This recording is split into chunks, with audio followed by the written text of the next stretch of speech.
Haleluya. Twari turi kunyigisha ivuga ngo byose byahishwe muri Kristo, tubonye yuko umunsi Otoniyeli yamaze kubona Akisa byatumye ahabwa ibikingi ndetse ahabwa n'amasoko y'amazi. Tubona ko iyo wabonye Kristo, haleluya, n'ibiri muri Kristo byose urabihabwa. Turacyakomeza kuri iyo nyigisho. Imana ishimwe cyane. Reka mbamenere ibanga rikomeye. Abantu mufite abakozi bo mu rugo, Yesu ashimwe, uzacunge ube maso. Umunsi wo kwirukana umukozi ushobora guhinduka umunsi wo kumwongera umushahara. Muranyumvishe? Umunsi wo kwirukana umukozi ushobora guhinduka umunsi wo kongererwa umushahara. Kubera iki? Abakozi bo mu rugo n'abanyabwenge, basigaye ari abahanga. Yesu ashimwe. Iyo ageze mu rugo rwawe ntashobora kuba inshuti nawe, ahubwo aba inshuti n'abana bawe. Noneho wowe ukamusiga mu rugo ukamusigira umukozi. Iyo umukozi ahameze amezi abiri, umwana batangiye guhamagara umukozi ngo mami. Ese murabizi? Akajya amuhamagara ngo mama.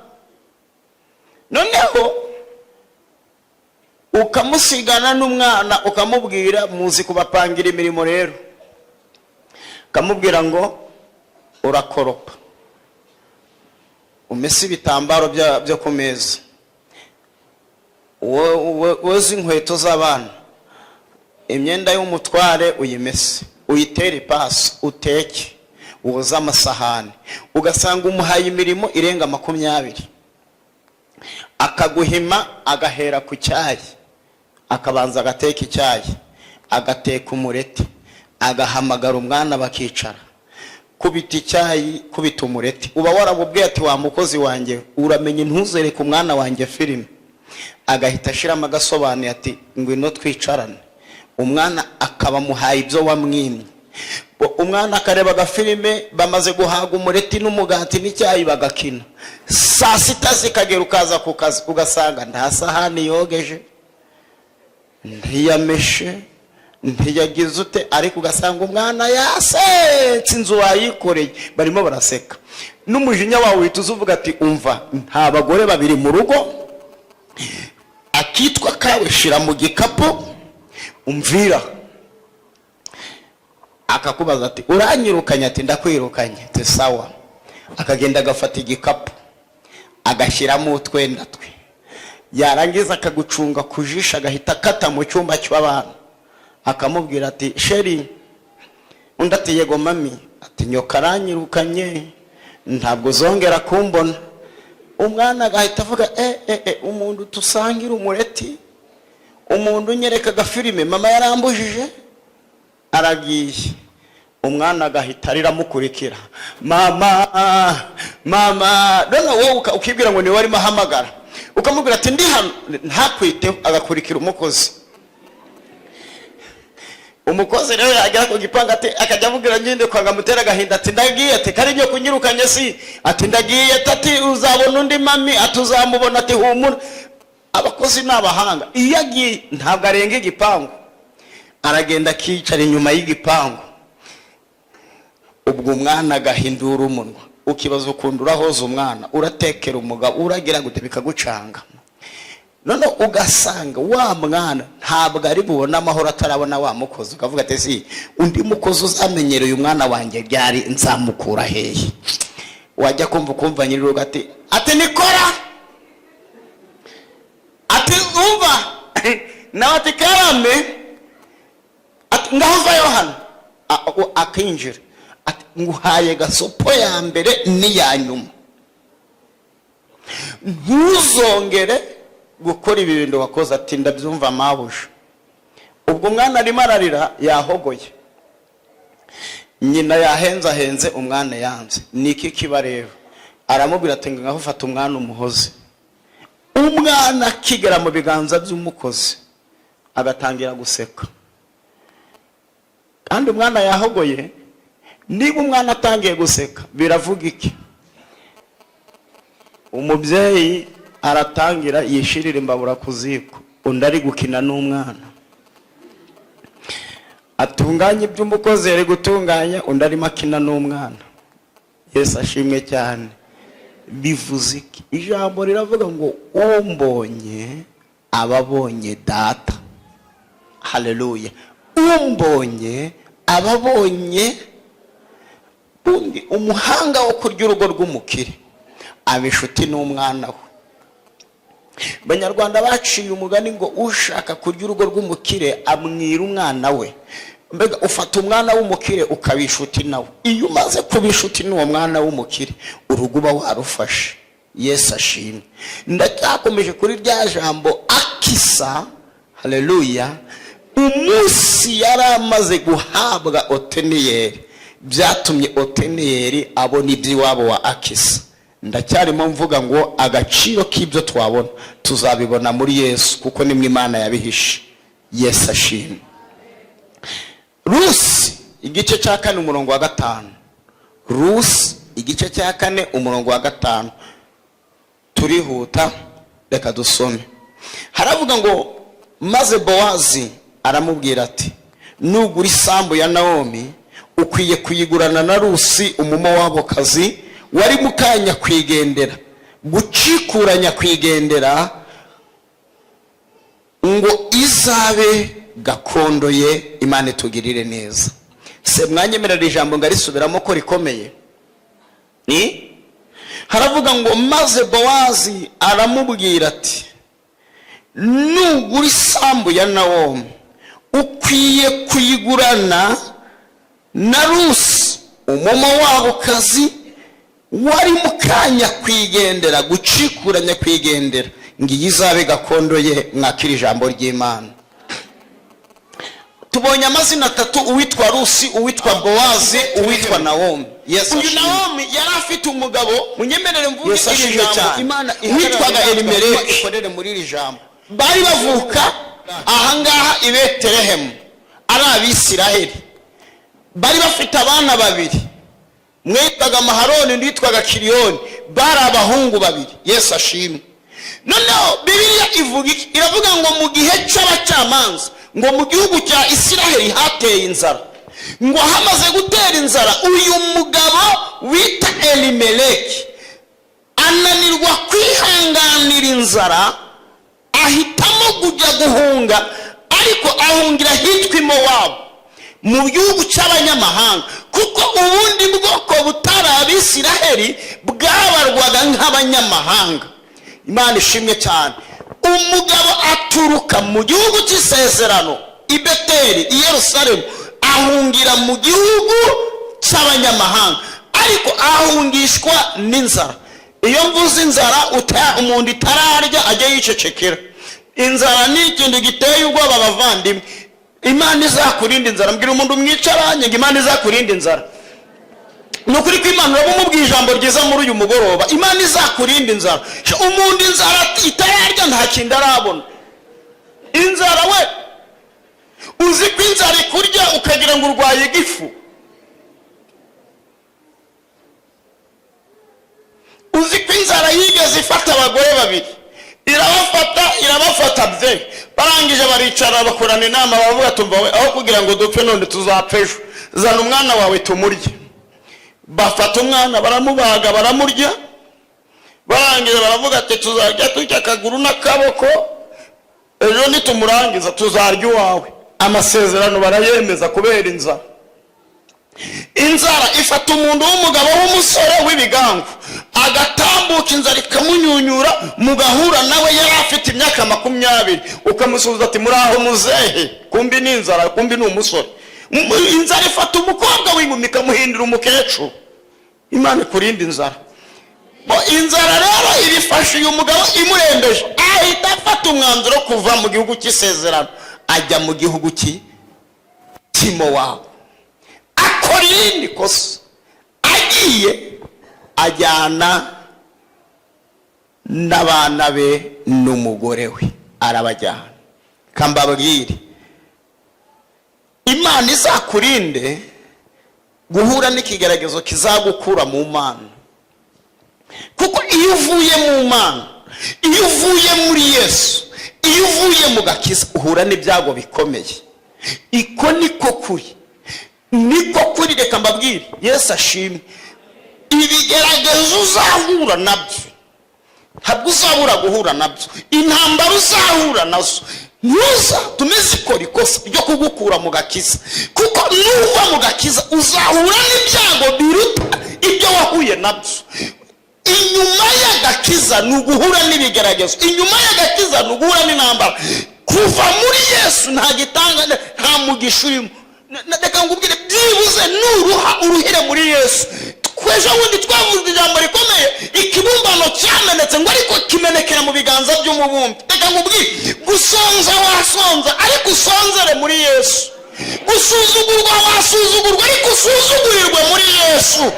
Ni ukuri kw'Imana, waba umushomeri ariko shomerera muri Yesu. Ntacyo bitwaye nutaba umukire uzajya mu ijuru. Ni ukuri kw'Imana. N'ubundi abantu bose bazajya mu ijuru ntabwo ariko bazaba barakize. Wapi? Ntukagire ikintu kigukura ku Mana. Uyananirwa kuba mu masezerano, arananirwa hejuru y'inzara, aramujyana. Ariko Habakuki we yaravuze ngo naho nawe icyo nsoroma mu mirima yanjye, mu biraro ntihagire ikintu kibamo, ngo nta cyambuza kunezererwa agakiza k'Imana. Hari abasore batatu bo baravuga ngo naho Imana itadutabara nta mpamvu yatuma dupfukamira ibijuru. Reka ngubwire, birashoboka ko yatinda no kugutabara ndetse ntinagutabare, ariko ntukave ku Mana. Yesu ashimwe cyane. Ngo baragiye Mowabu, ngo agere i Mowabu, kuko i Mowabu nta mugisha urimo. Reka mbabwire, ikosa uzakora kuri iyi si ni ugutegera muri sansenike, gutegera ahandi imodoka itanyura. Nta modoka wazapfa ubonye. Yesu ashimwe. Mbaho urugero, tubwizanye ukuri. Ubu uhagaze kuri iri rembo wazabona tagisi ntizikihanyura. Yesu ashimwe. Ni kimwe no kuva ahandi Imana ikorera, nta gitangazo wakakira, nta mugisha wakwakira. Ariko iyo ugiye ugahagarara hano haruguru ku cyapa, ntabwo utega akaboko, urahagarara, imodoka yahagera igahagarara kuko ihabonye umugenzi. Bivuga ngo iyo uhagaze ahandi Imana ikorera, ntabwo uvuze induru y'itabaza, irahagera igahagarara ikavuga ngo aha hari umuntu undegereje, aha hari umuntu urindiriye ko mugirira neza. Yesu ashimwe. Guhagarara ahandi Imana ikorera, guhagarara ahandi Imana inyura. Iyo uhagaze ahandi Imana inyura, haleluya, Imana irahagarara utayihagaritse. Ajya i Mowabu, ngo ageze i Mowabu, akigerayo uwa mugabo wabajyanye barapfuye. Ngo amare gupfa, umugore we Nawomi aravuga ati ndacu ubw'umugabo apfuye ariko yansigiye abahungu babiri. Ngo abahungu babiri ngo bahita bazana abagore baba Mowabu kasi. Reka ngubwire rero, itegeko ry'Abisiraheli ntabwo bari bemerewe kuzana abagore b'abanyamahanga. Ariko ikibazo, bagiye mu mahanga. Niba bagiye mu mahanga, ni ngombwa ngo bazane umugore w'umunyamahanga. Nuko bimeze. Izo ndimo ndabeshya? None se barabakura he? Nuri uri mu Rwanda, itegure kuzana umugore w'umunyarwanda. Niba uri mu Buganda, itegure kuzana umuganda. Nuko bimeze. Kuko bagiye i Mowabu bazana abagore baba Mowabu basi nta kundi. Ariko bwenya ko nubwo bagiye i Mowabu bagakurayo n'abagore, bagiye ahandi Imana idakorera, bagiye ahandi Imana itavugira. Ngo bagerayo Imana nayo ntiyoroshye. Ukundi itoroshye ni uyibwiye ngo ndakwemeye uba wiziritse. Ni ukwizirikaho ikibombe. Irakubwira turanyihate, ndakwiha uremete, atuhere umunsi rero uzajya kubera njyewe, uzanywa kubera njyewe. Mbega ihiti kwihambiraho nayo ndiyoroshye. Ngo bagere i Mowabu, aba bagore naratangaye, babana n'abagabo babo imyaka itatu nta n'umwe wigeze asama inda ngo ivemo. Imyaka itatu ishira nta n'umwe urabyara. Kubera iki? barimo waho.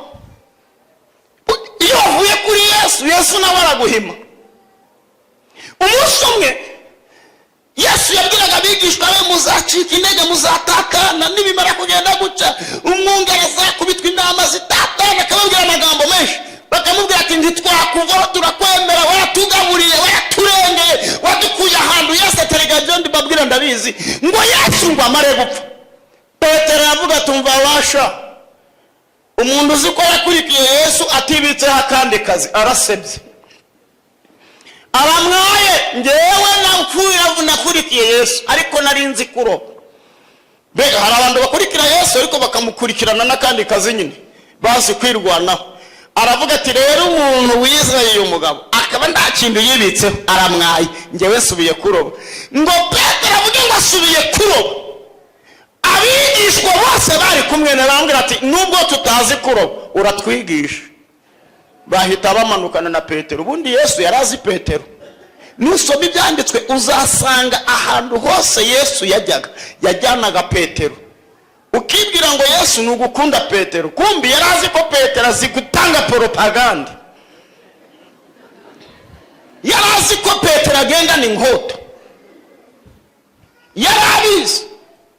Ningirirwa umugisha nzabigisha ijambo rivuga ngo nta Pentecote ndaguhinduka. Ngubwire ngo umwuka wera ataraza ku muntu niyo wamwigisha ute ntiyahinduka.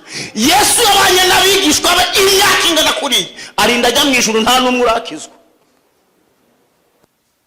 Buzuye umwuka wera nibwo bavuze ati noneho turemeye. Yesu nawe akababwira ati nindagenda umwuka ntazaza, ariko ningenda umwuka azaza, azabemeza. Iyo umwuka yaje aremeza. Haleluya. Ntamuvuga butumwa wakwemeza, nta n'umuhanuzi wakwemeza, ariko uyu mwuka amanutse, haleluya, umwuka arakwemeza. Iyo tubwike ngo Petero baragenda bahita bamanuka bose bajya kuroba. Petero yari umuhanga mu kuroba, ajyana na ba Yakobo na ba Yohani b'abahanga mu kuroba, n'abatazi kuroba bagendana nawe. Ngo bakesha ijoro ryose baroba, kubita ibicundura yakurura hakaza ubusa. Ayiwe data we, reka ngubwire, iyo wavuye kuri Yesu urakurura hakaza ubusa.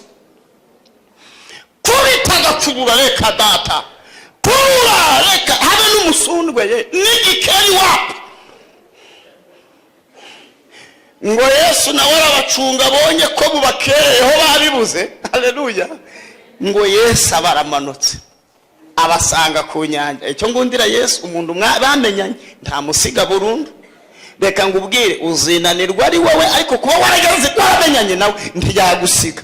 Niyo mpamvu naka kanya ibi ndimo mbivuga ni urukunda gukunda. Mbega bwira umuntu muri kumwe ngo yakugarutseho, n'ubu ni Yesu yakugarutseho. Haleluya. Ngo baragarutse. Mwavuze ko muri abahanga mukuru, mumbwire mufite iki? Ari ijambo Yesu arabanda ajya ribaza.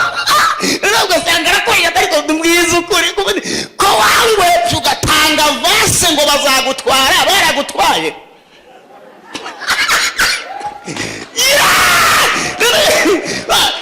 Ko watanze ruswa warakabonye.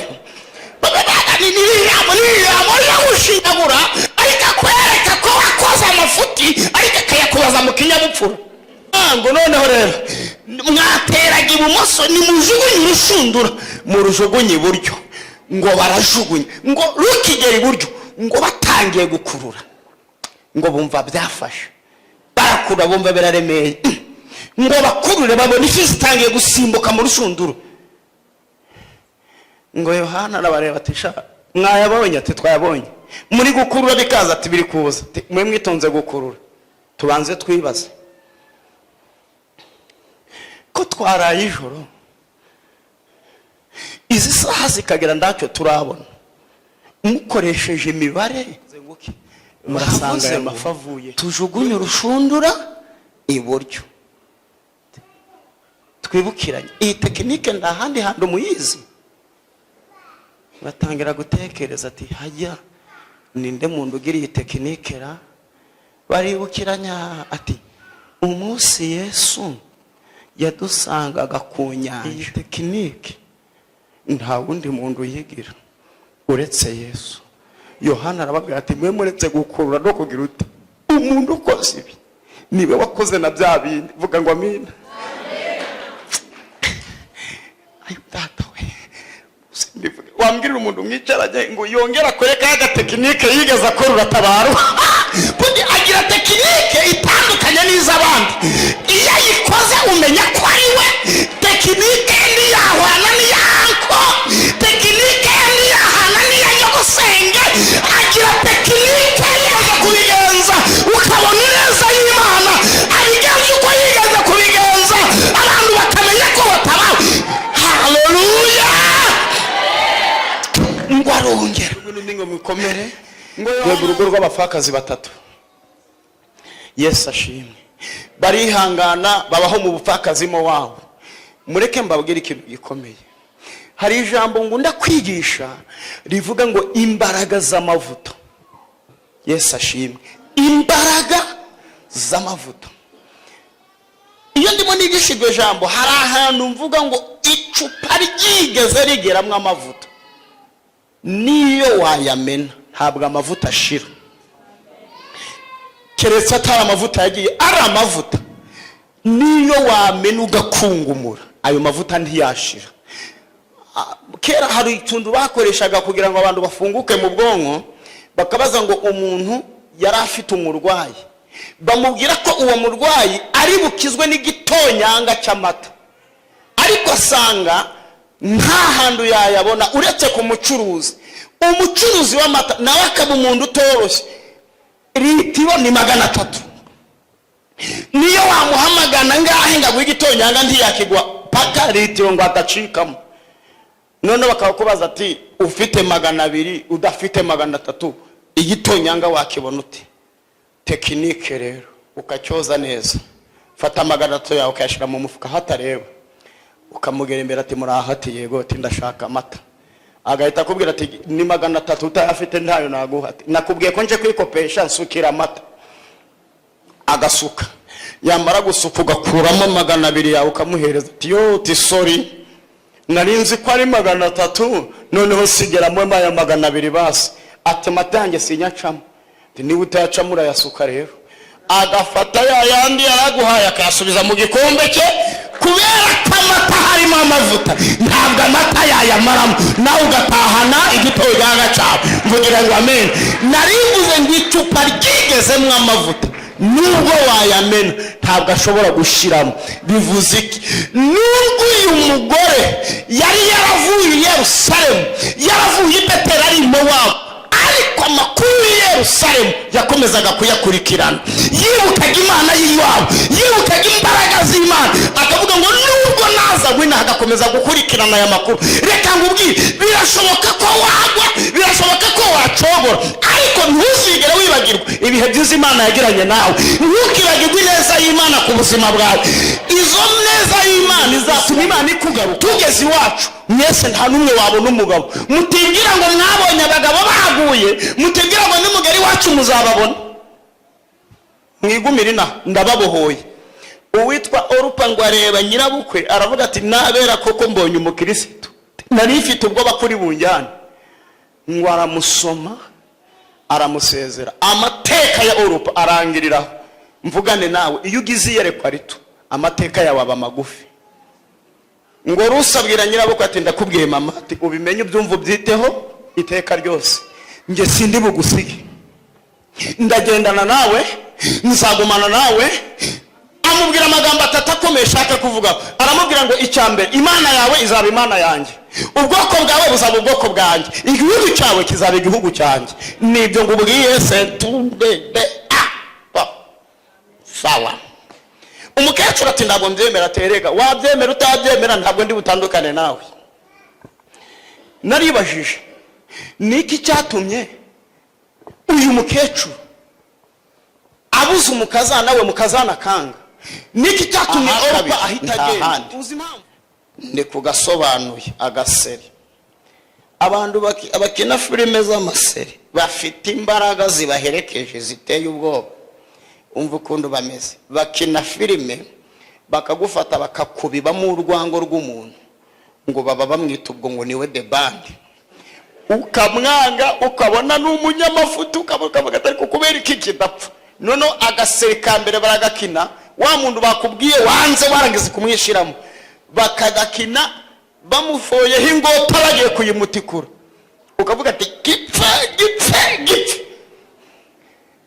baba bataye umugezaho ati so kararangiye. Iyo karangiye aravuga ati simbyama ndabonye niba muhamije cyangwa atamuhamije. Nimo nabasha bakaba mbaye nyogosenge ndabahuguye. Yes ashimwe. Orupayo yibera muri utwo tundu n'utundi ntiyigera amenya iby'umugabo we n'amakuru n'iby'iwabo, ngo ariko Rusi iyo yabaga ari kumwe n'umugabo we yabaga mubaza ibibazo, mbwira amateka ye apfata byaye aravuga ati yewe ati ndajya muri ubwo bwoko tu, amubaza iby'igihugu aramubwira ati ni igihugu cyahawe umugisha n'Imana, iyo uhuye n'umuntu w'iwacu ubaye umunyamugisha. Rusi ati ubwo twahuye nanjye nawe ubonye, aravuga ngo Imana yawe izaba Imana yawe, nge ubwoko bwawe buzaba ubwoko bwanjye, igihugu cyawe kizaba igihugu cyanjye. Ngo Rusi na nyirabukwe barajyana kubera Rusi yarazi amakuru yahagiye. Yesu ashimwe. Ngo bagere hafi y'igihugu cy'i Yerusalemu, ngo abagore b'i Yerusalemu bitegereje Nawomi, ngo baravuga ngo nguriya Nawomi araje, ngo kubera umubabaro arababwira ngo mwinyita Nawomi munyite Mara, ngo kuko Imana yampaye ibisharira. Yesu ashimwe. Ngo binjire mu gihugu bahura n'ikintu gikomeye, kigeragezo gikomeye. Ngo binjiye mu gihugu ngo basanga baba muri icyo gihugu bose Imana gato basanga niwe ukomeye muri bagira ibibazo rero bo bahagera ari indushyi ntacyo bafite, barabaye incike ntacyo duhigirira. Ariko reka mbabwira abanyarwanda n'abahanga baravuze ngo Imana itera amapfa itera naho abantu bahahira. Bagira umugisha bahura n'itegeko rivuga ngo umuntu uzajya mu murima gusarura ntazigera asubira inyuma ngo asubiremo, ahubwo ibizasigara mu murima aho bavuye bizahinduka iby'abantu bashonje, abasuhuke, abakene, abatindi bajya guhumba. Bagezeyo rero Rusi areba ubukecuru bwa nyirabukwe, asanga nyirabukwe ntabwo azashobora guhumba ashaje, kuko guhumba bigusaba umugongo muzima.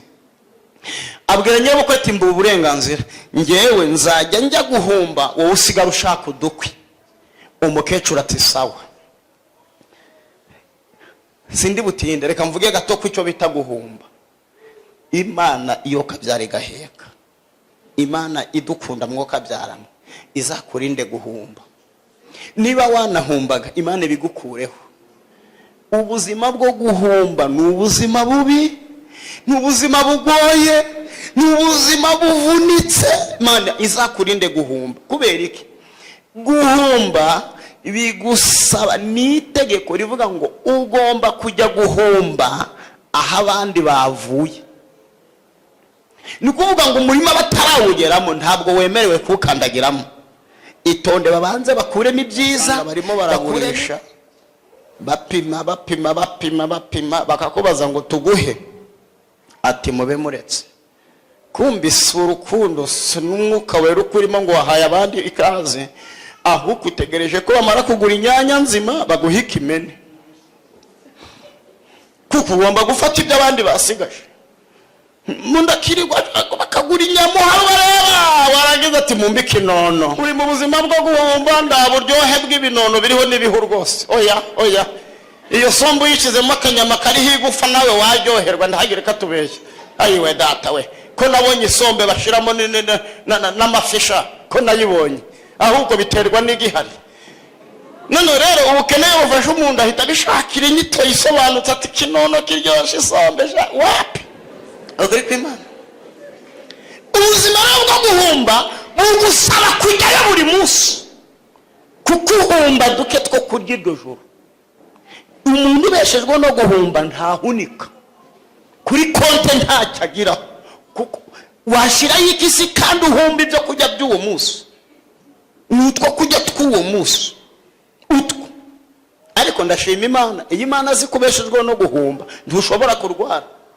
Urwaye wahita upfa, none si wabye ko utagiye guhumba. Niyo mpamvu uzabona umwana w'umukire umuyaga uramukubita agahita arwara giripe, bamujyana kwa muganga bagashiramo amaserumu. Nawe wawe azafatwe na giripe turebe ayiwe. Iramenya ko iwawe uri umutindi, niyo kwita umwana mu mugongo akirirwa hinga imvura ibanyagira akamukubita ikijumba kitoye. Umenya abantu ukabamenya, ukamenya batagira shinge na rugero. Guhumba Yesu atugirire neza. Uyu mukobwa aba mu buzima bwo guhumba umunsi umwe, kambabwire ngo iminsi iba myinshi igahimwa n'umwe. Umunsi umwe ngo agiye guhumba, ngo asanga hari umugabo bita Bowazi. Ngo uyu Bowazi ngo yari yagiye gusarura imirima ye, agera mu murima wa Bowazi, agenda inyuma y'abagaragu nguko amategeko abivuga, inyuma y'abaje agenda ahumba. Ngo igihe arimo guhumba, ngo Bowazi yitegereza Rusi, aramureba aramwitegereza, ngo ahita ahamagara abagaragu be ati uriya mukobwa uri guhumba namwe mwamubonye? Bati twamubonye. Ati muramuzi se? Bati turamuzi. Ati nuwahe? Ati uriya rero ni umumowabukazi, yazanye na nyirabukwe, ngo yanze gusiga nyirabukwe. Twakuriye amakuru tumenya ko hari undi babanaga, ngo we yarigende, ngo ariko uriya mukobwa we ngo yanze kureka nyirabukwe. Ngo Bowazi akajya yumva ari kunezerwa. Reka ngo ubwiye icyamba muri uyu mugoroba, Bowazi akabaririza amakuru yawe, akabaririza ibyakubayeho, akabaririza uko uhagaze muri iyi minsi ya none. Ngo Bowazi agenda abaririza aya makuru. Yesu ashimwe. None ngo bukeye mu gitondo Rusi asubira guhumba. None ngo asubiye guhumba, Bowazi ahamagara abagaragu be arababwira tumva rero uriya mukobwa nimusarura ntimubimaremo, mujye muhumba mubimene. Noneho nimugera ahantu mubisige, nimugera ahantu mubimene, tumutabare ariko nditumwereke ko dushaka kumutabara. Bundi hari igihe Yesu abigenza guca, akagutabara ariko aguhishe gashaka kugutabara kugira ngo utirara ukavuga ngo buhoro. None ngo Rusi abyuka mu gitondo ajya mu murima wa Bowazi guhumba, aho umuntu yarirenda hasiba. Aratoragura uvuga ngo aratoragura. Ageze imbere asanga akarundo. Asanze akarundo yaratoraguye cyangwa yarayoye? Mbwirira umuntu mwicarane ngikure mu buzima bwo gutoragura ikwinjize mu buzima bwo kuyora.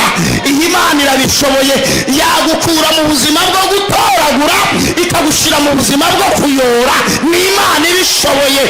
Ngo kuri uwo munsi arayora. Haleluya. Ngo arayora arataha. Ageze kwa nyirabukwe abona ibintu byasobanutse, ariko ati ahantu nageze ngayora simpombe ndasubirayo. Ngo asubirayo, ngo agikandagira mu murima, ngo Bowazi amutumaho. Ngo araza ahagarara imbere ya Bowazi. Bowazi aramubwira ati amakuru yawe narayamenye, naragushimye ko wanze gusiga nyoko bukwe. Aramubwira ngo uhereye uyu munsi ntuzongere guhumba mu murima w'abandi bantu, ujye uza guhumba mu murima wanjye.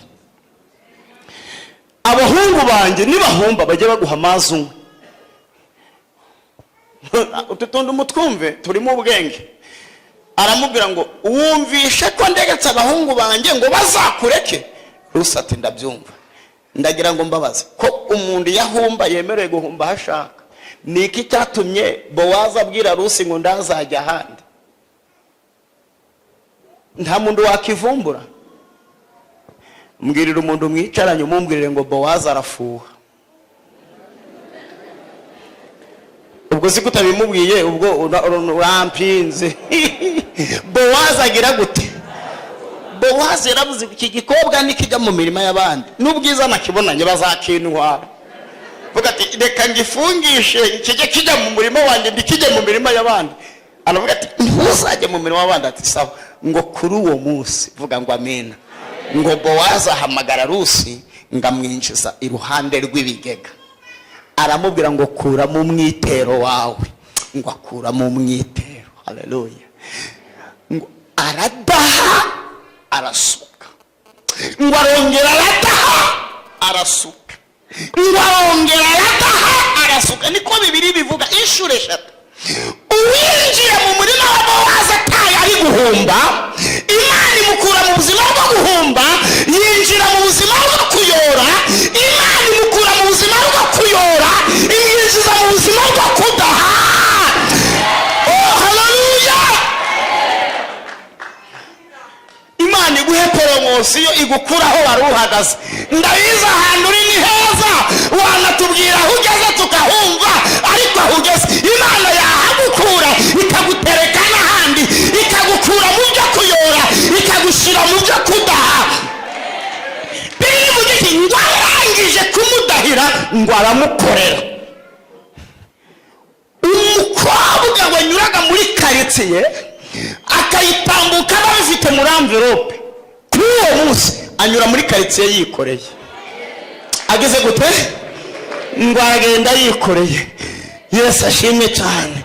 Ngo agera mu rugo ahamagara nyina, mama.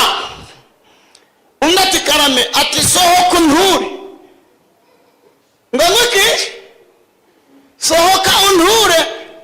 Ngo uture ibiki subiza na muri envelope n'ubusanzwe. Ati yanga ndi kuvunika. Ayiwe data we. Ngo nyina sohoke mu nzu. Ahengereza abona umukobwa arikoreye, uvuga ngo aratungurwa. Uvuga ngo aratungurwa.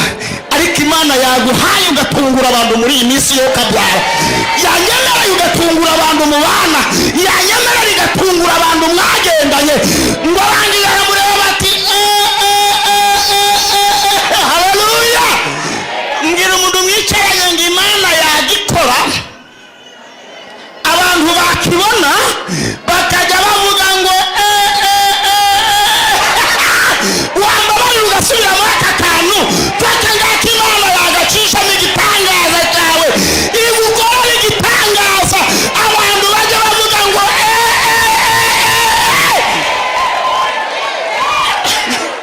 ari igitangaza Imana ikora, abantu bagahimba inyuguti.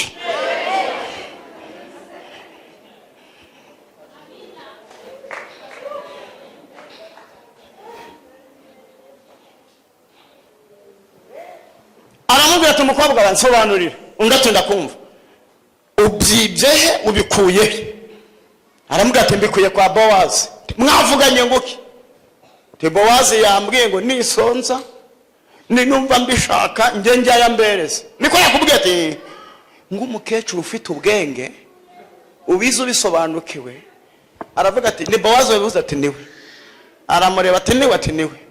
Ati haji ni inshuro akanga ubwira ati ni inshuro ya 7. Iyo 7 ati tumva rero sha tumukubite kudeta. Nabivumbuye Bowazi aragukunda.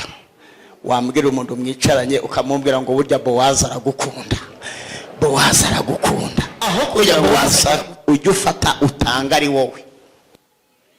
Tekinike rero. Aramubwira ati sokoza agasatsi ugahengeke. Agasatsi aragahengeka. Aramubwira ati tereka amaso ndebe. Atereka amaso ati tambuka nk'abamisi. Amwigisha gutambuka nk'abamisi. Ati seka werekane nyinya. Aramwereka. Aramubwira ati ugende sasa rero. Utagenda nk'abakobwa b'iki gihe. Ugende umeze nk'agakobwa bye. Utereka amaso. Ujye umusekera uhita ubumba umunwa.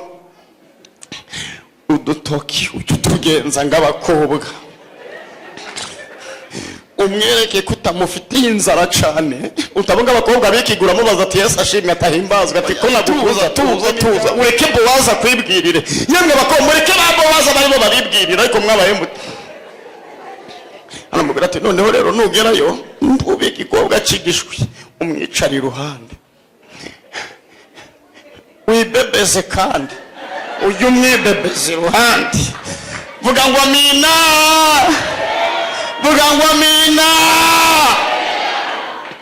Ngo Rusa baragiye yakarabye utuzara yaduconze. Mbega na nawe ndebera umukobwa wari umaze iminsi yirirwa inyuma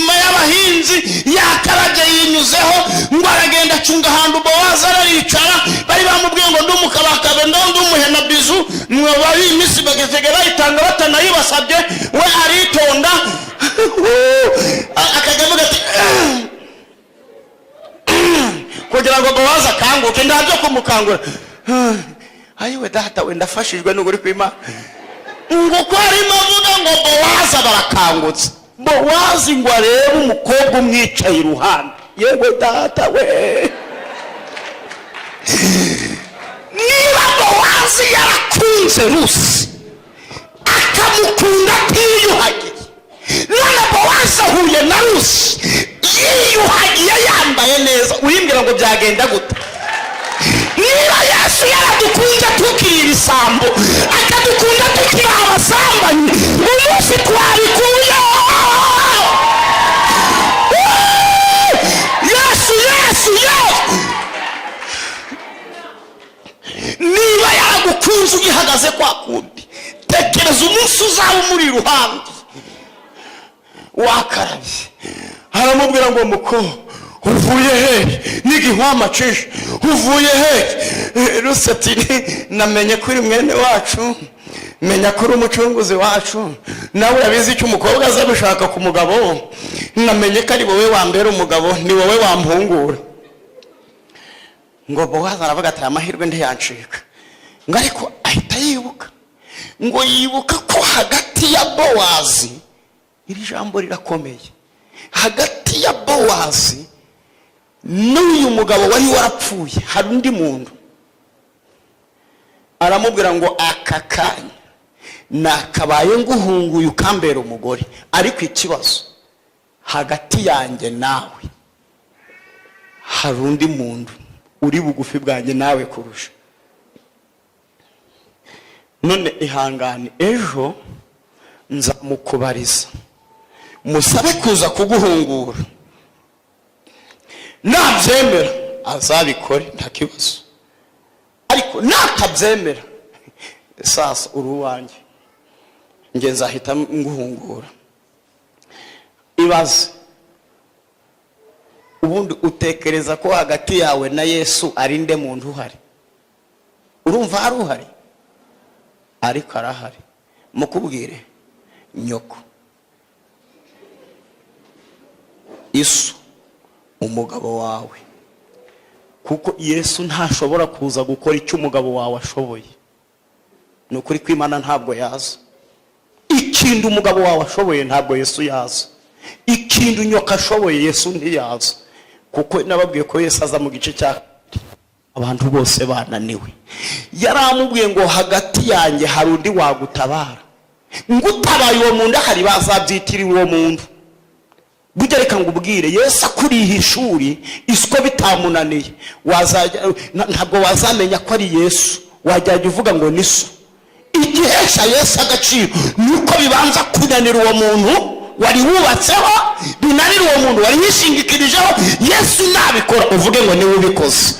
Ndashima Imana rero yamubwiye ijambo ryiza ry'ihumure, aravuga ngo uwo muntu natabikora ngewe ndaje mbikore. Reka ngubwire, nibashake babyihorere, Yesu araza byikorere. Mumvugire ngo amina. Ngo atahageze mu rugo ati mama, nyina atahuye amabera ariko ataraye data we, mukobwa wanjye baramubenze, yabyishe si ntiyamenye gutereka amaso, yabigenjeje uti mukobwa wa bagukujeho. Imvugo y'iki gihesha, barakubenze bagukujeho. Umukobwa ati nukuri mama, ati oya, ati none binsobanura mba amakuru. Aramubwira ati rero ikibazo cyahavutse, nagezeyo arambwira ngo harundi, arambwira ngo azabimubwira, arambwira ngo nabyemera ngo azampungura, ngo natabyemera ngo ngewe Bowazi ubwo azabyikorera. Nyina aramubaza ati ninde wabikubwiye?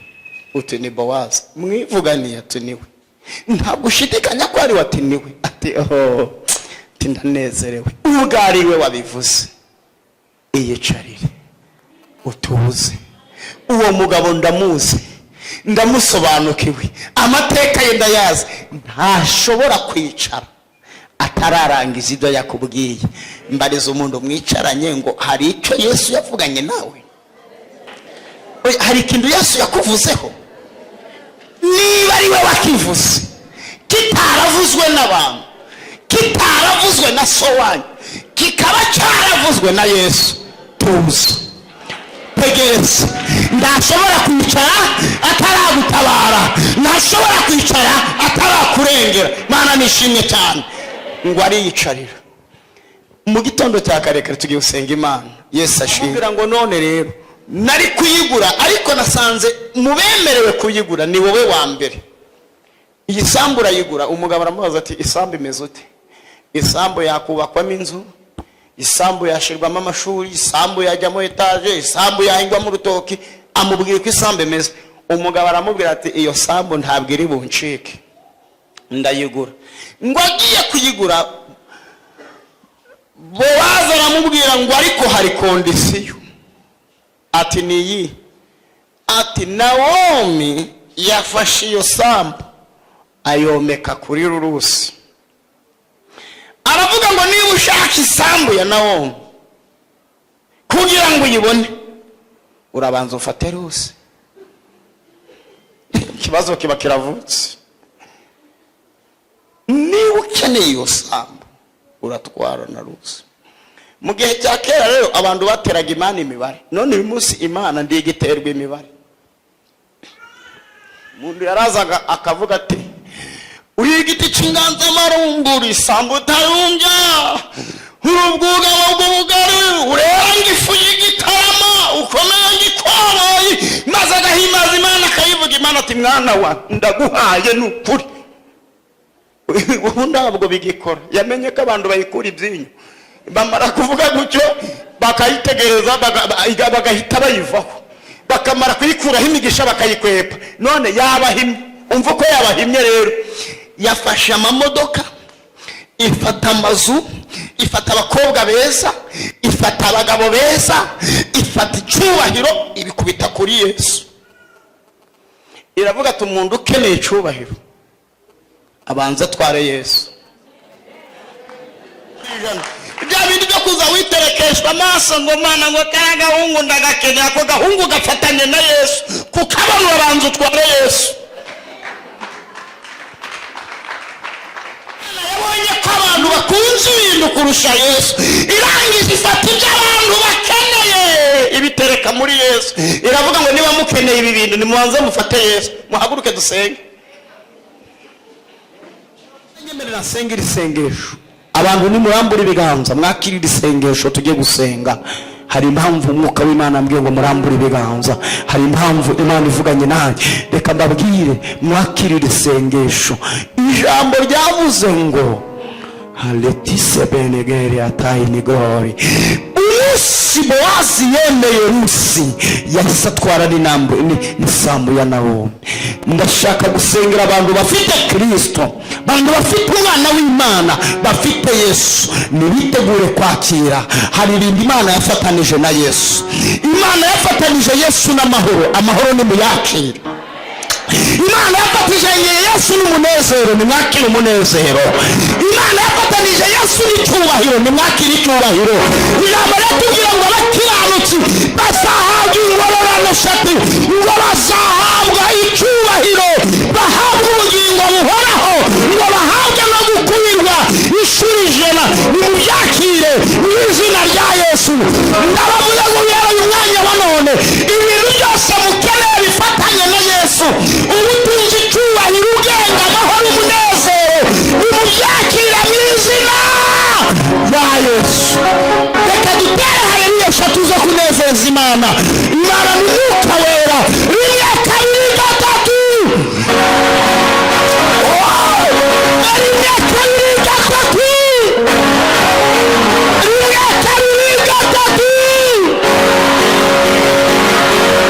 Imana ibahereze umugisha. Imana yishimire mu izina rya Kristo Yesu. Amen. Amen.